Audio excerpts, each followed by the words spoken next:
সুপ্রিয় দর্শক আসসালামু আলাইকুম, কেমন আছেন সবাই? আজকে খুবই মজার এবং খুবই সহজ একটি নাস্তার রেসিপি নিয়ে হাজির হয়ে গেলাম। আর আজকে নাস্তার রেসিপিটি হচ্ছে আলুর পাকোড়া। এটি তৈরি করতে খুবই সহজ এবং বাচ্চারা তো খুবই পছন্দ করে। ঝটপট বিকালে বাচ্চাদের নাস্তায় কিন্তু এটি তৈরি করে দিতে পারেন মাত্র 2 মিনিটে। চলুন দেখে নেওয়া যাক ঝটপট কিভাবে নাস্তাটি তৈরি করলাম। প্রথমেই এখানে 3টি আলু নিয়েছি আর আলুগুলো পিলার দিয়ে ভালো করে ছুলে পরিষ্কার করে নেব আমি। এই নাস্তাগুলো তৈরি করতে কিন্তু তেমন কোনো কিছুই লাগে না, ঘরে থাকা একেবারেই অল্প উপকরণ দিয়েই তৈরি করে নেওয়া যায়। লাগবে এখানে প্রথমে আলু, সে আলুগুলোই আমি ভালো করে ছুলে পরিষ্কার করে একটু ধুয়ে নিয়েছি যাতে কাটতে সুবিধা হয়। দেখুন এখন হচ্ছে আমি কেটে নিচ্ছি। এ কাজটা আপনারা ছুরি বটি যে কোনো কিছু দিয়েই করতে পারেন, যার কাছে যেটা সহজ মনে হবে সেভাবে আপনারা করে নিতে পারেন। লম্বা লম্বা করে কুচি কুচি করে আলু কেটে নিতে হবে প্রথমে আলুর পাকোড়া তৈরি করার জন্য। তাই আমি 3টি আলুই এরকম স্লাইস করে নিয়ে তারপরে হচ্ছে কুচি কুচি করে কেটে নিয়েছি। আলুগুলো কিন্তু লম্বা লম্বা করে কুচি করতে হবে যাতে করে পাকোড়া তৈরি করলে বড় বড় দেখায় এবং খুবই মুচমুচে হবে। তাই সবসময় লম্বা করে এইভাবে কুচি কুচি করে আলুগুলো কেটে নেবেন। তাই আমি একে একে কিন্তু সবগুলো আলুই কেটে নিব।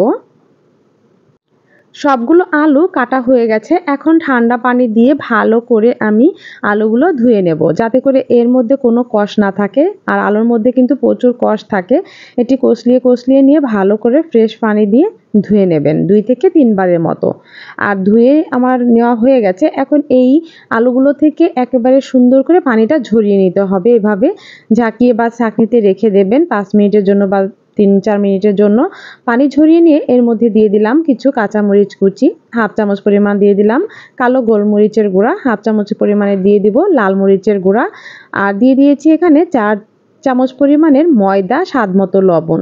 ঝালটা আপনাদের পছন্দ অনুযায়ী অ্যাড করবেন, যেহেতু আলু তেমন কোনো উপকরণ নেই তাই একটু ঝাল দিলেই ভালো লাগবে, এটা স্পাইসি হবে, খেতেও অনেকটা ভালো লাগবে। হাত দিয়ে প্রথমে আমি মাখিয়ে নিয়ে এখন এর মধ্যে দিয়ে দিলাম একটা ডিম এবং এই ময়দাটা কিন্তু বাইন্ডিং এর কাজ করবে। এতে করে আলুর পাকোড়াগুলো দেখতেও সুন্দর লাগবে এবং ভাজতেও অনেকটা সুবিধা হবে। এজন্য ময়দা এবং ডিম দিয়ে হাত দিয়ে ভালো করে আমি মাখিয়ে নিচ্ছি। আর মাখানোর কিন্তু 2 থেকে 3 মিনিট পরেই কিন্তু এগুলো সফট হয়ে যাবে। আপনার পাকোড়া তৈরি করতে খুবই সহজ হবে। তাই আমি হাত দিয়ে ভালো করে উল্টিয়ে পাল্টিয়ে এই আলুগুলো মাখিয়ে নিলাম। পাকোড়াগুলো এভাবে গোলাকৃতি করে ভেজে নেব। তার জন্য চুলায় পরিমাণ মতো তেল দিয়ে ফ্রাই প্যান বসিয়ে দিয়েছি। আর তেলের মধ্যে দিয়ে দিচ্ছি হচ্ছে সেই আলুর পাকোড়ার শেপটা। আলুগুলো হাতের মধ্যে নিয়ে গোল গোল করে এটি আপনারা বড়া বা চপ যেরকম তৈরি করেন সেভাবে দিয়ে দেবেন। দেখুন কতটা সহজ এই আলুর পাকোড়াগুলো তৈরি করা এবং খেতে কিন্তু খুবই টেস্টি। আবারও বলছি, বাচ্চা থেকে বড়রা সবাই কিন্তু খুবই মজা সহকারে খাবে এবং তৃপ্তিও পাবে আর খুব ঝটপটই তৈরি করে দিতে পারবেন। অনেক সময় দেখা গেছে যে ঘরে কোনো কিছুই থাকে না, কিন্তু বাচ্চাদের কিছু না কিছু তৈরি করে দিতে হয়। তাই এভাবে ঝটপট 2টো বা 3টা আলু থাকলেই কিন্তু তৈরি করে দিতে পারেন।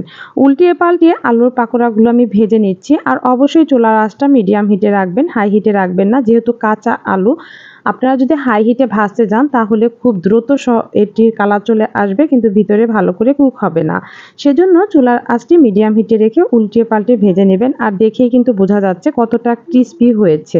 তেলের মধ্যে ভেজে একেবারে মুচমুচে এবং ভিতরেও সুন্দর মতো কুক হয়ে গেছে।